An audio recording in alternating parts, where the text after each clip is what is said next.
થોડા દિવસ પછી ચકલી 2 ઈંડા આપે છે. ચકલો અને ચકલી ખૂબ જ ખુશ હોય છે. એક દિવસ ચકલીની તબિયત ખરાબ થઈ જાય છે, તો ચકલો તેને ડોક્ટર પાસે લઈ જવાનું વિચારે છે. બાજ, આમ તો તું કઈ કામનો નથી, પણ જ્યાં સુધી હું ચકલીને ડોક્ટર પાસે બતાવીને ન લાવું ત્યાં સુધી તું ઈંડાનું ધ્યાન રાખ. અરે તમે ચિંતા કર્યા વગર ચકલીને લઈ જાઓ.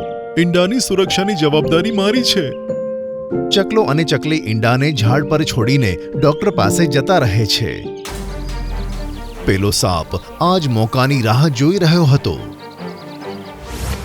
તો એમ વાત છે, ચકલીએ 2 ઈંડા આપ્યા છે. આજે તો હું ભર પેટ ખાઈશ.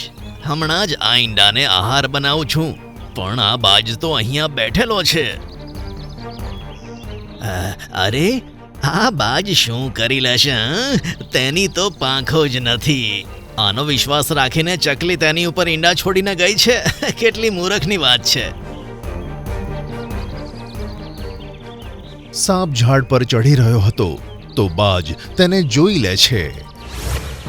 જ્યાં છે ત્યાં જ રોકાઈ જજે સાપ. ખબરદાર, જો તે ઉપર આવવાનો પ્રયત્ન પણ કર્યો છે.